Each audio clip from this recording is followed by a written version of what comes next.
Hello viewers, I am Muhammad Abdul Habib. Welcome you all to our application AIMS tutorial. In this video, we'll be discussing Unit 3, Chapter 3, Accounting for Not-for-Profit Organizations, page number 126, question number 5. Following is the receipt and payment account of Manasvi Library for the year ended 31st March 2020. So here is receipts and payments account of Manasvi Library given. Receipts and payments account of Manasvi Library for the year ended 31st March 2020. Receipts amount rupees, payments amount rupees. So provided with some additional information. The additional information is given as subscriptions amount include rupees 500 for previous year and outstanding subscriptions for current year are 1500. Subscriptions received in advance 500.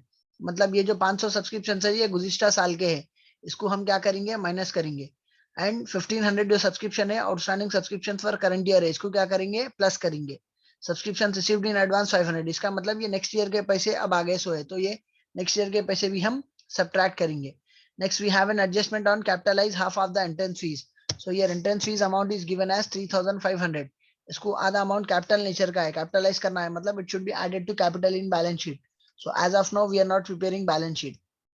Next, books are to be depreciated at 5% per annum. So here the value of books is given as 6000. इस पे अपने को depreciation देना है.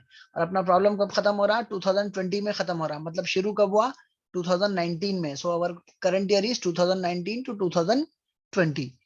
The problem is ending on 2020. It is ending at 2020. तो अपना problem जो शुरू हुआ वो कब हुआ 2019. So 2020 में खत्म हो रहा, तो उससे एक साल पहले 2019 आता, तो अपना करंट ईयर क्या है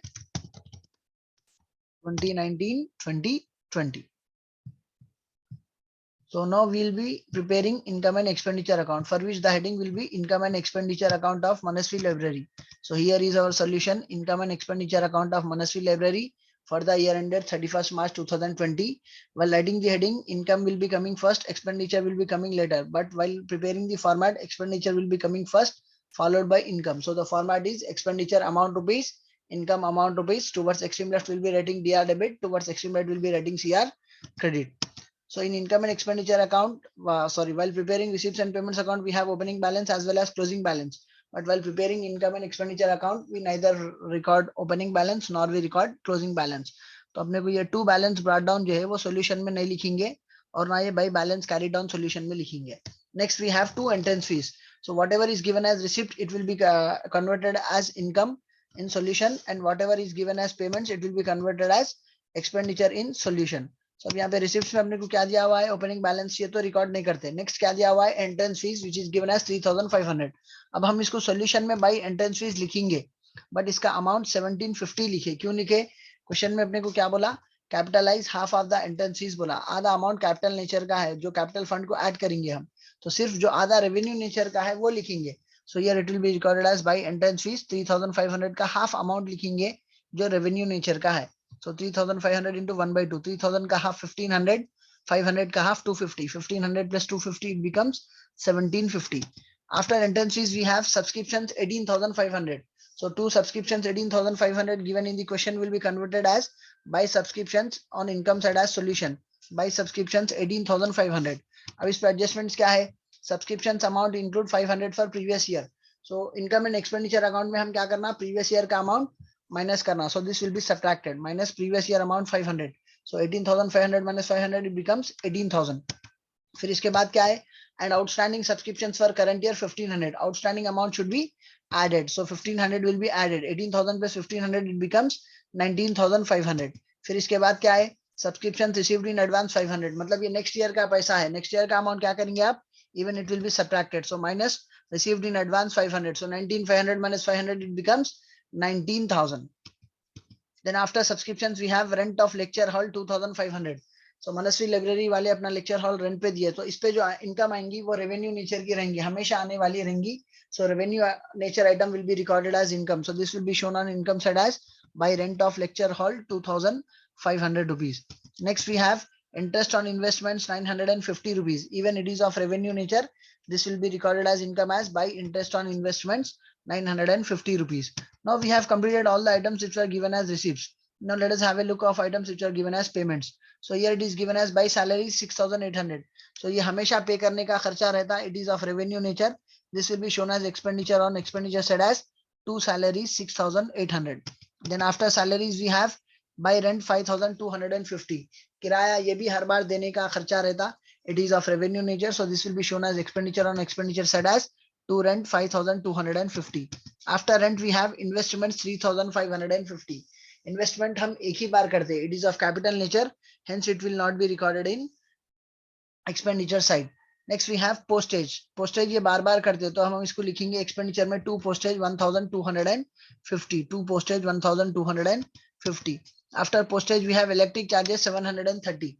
Electricity charges भी हम बार बार पे करते हैं. It is of revenue nature. This will be shown as expenditure as to electric charges 730. Then we have books to 6000 rupees. Books हम कितने बार खरीदते? एक ही बार खरीदते. It is of capital nature. This should not be recorded. But इस पे अपने को adjustment दिया हुआ है. क्या दिया हुआ है? Depreciate books are to be depreciated at 5% per annum and the value of books is given as 6000 rupees. तो यहाँ पे जो बुक की वैल्यू है वो 6000 दिया हुआ है. The value of books is given as 6000 rupees and we are required to calculate depreciation of 5% on it. So 10% of 6000 is 600, whereas 5% will be half of it, which will be 300. तो पूरे साल का depreciation 600, पूरे साल का depreciation 300 रुपए है. तो अब हम जो बुक्स यूज कर रहे हैं वो कब से यूज कर रहे हैं? 1 अक्टूबर 2019 से यूज कर रहे हैं. सो 1 अक्टूबर 2019 से 31 मार्च 2020 तक सिर्फ 6 मंथ्स हो रहे. सो डेप्रिसिएशन कितने मंथ्स का देंगे आप? 6 मंथ्स देंगे. तो फुल ईयर का 300 है, तो 6 मंथ्स का अमाउंट कितना होगा? सिर्फ 150 होगा. So we'll be showing depreciation only 150 rupees on books. So ये डेट जो है ना, हम बुक्स के बाजू डेट दिया हुआ है 1/10/2019. तो अब हम 1 अक्टूबर 2019 से 31 मार्च 2020 तक काउंट करें तो सिर्फ 6 महीने यूज कर रहे हैं वो बुक. तो जो बुक्स पे जो डेप्रिसिएशन देंगे आप वो कितना देंगे? सिर्फ 150 रुपीज देंगे. Here will be writing on expenditure side as to depreciation on books 150 rupees. उसका कैलकुलेशन यहाँ भी है. देखिए 6000 में बुक्स की वैल्यू थी, 5% रेट ऑफ डेप्रिसिएशन था, तो फुल ईयर का डेप्रिसिएशन 300 था 6 मंथ्स के लिए. From 1 October 2019 to 31 March 2010, 6 months divided by number of months in a year, 12 months. So into 6/12, तो total depreciation on books कितना आया? 150 rupees. Only depreciation on books 150 will be shown here. Next, after books we have newspapers 3700. ये revenue nature का खर्चा है. हमेशा newspapers पे पैसा खर्च होते रहता है. It is of revenue nature. It will be shown as expenditure as two newspapers 3700. After newspapers we have by balance carried down 2720. तो by balance carried down क्या है? ये closing balance है. तो receipts and payments में closing balance रहता. But while preparing income and expenditure account, we do not record closing balance. Now, how do we balance the income and expenditure account? Doing the total of expenditure as well as doing the total of income. तो दोनों में जो ज्यादा है वो दोनों तरफ लिख देके income में से expenditure minus करेंगे. Either will be getting surplus or will be getting deficit. Deficit कब आएगा? Expenditure ज्यादा है, income कम रहा तो deficit आएगा. Surplus कब आएगा? Income ज्यादा है, expenditure कम रहा तो surplus आएगा. So first do the total. First we'll be doing the total of expenditure as well as total of income. So the total of expenditure is 6,800 plus 200, 7,000, 7,000 plus 5,000, 12,000, 12 plus 1, 13,000, 13,000, 13,700, 13,000, 14,000, 14,000 plus 3, 14 plus 3, 17, 17,000, 17,880, 17,750 plus 30, 80. So it is 17,880. Total expenditure is 17,880, whereas total income is 19, 20, 21, 22, 23, 250, 23, 300, 24, 200. Total income is 24,200. So total expenditure 17,880 है, total income 24,200 है. तो इन दोनों में कौन सी value ज्यादा है? In total income 24,200 ज्यादा है. So on both the sides we'll be writing the total as 24,200, 24,200. Now subtracting 17,880 from 24,200. 24 में से 17,000 निकाल दिया. 18, 19, 20, 21, 22, 23, 24. 7,000 है. फिर 200 में से 880 निकालना है, तो 200 निकाल दिए तो 680 निकालना रहता. 7,000 में से 600 निकाल दिए 6,400. फिर उसमें से 80 निकाल दिया 6,320. तो अपने को कितने पैसे बच रहे हैं? 6,320 बच रहे हैं, which will be recorded here as to surplus. Brackets में लिखेंगे excess of income over expenditure. क्यों excess of income over expenditure क्यों लिख रहे? अपनी आमदनी ज्यादा है, खर्चा कम है. Hope you have understood the topic. See you all in next video. Thank you.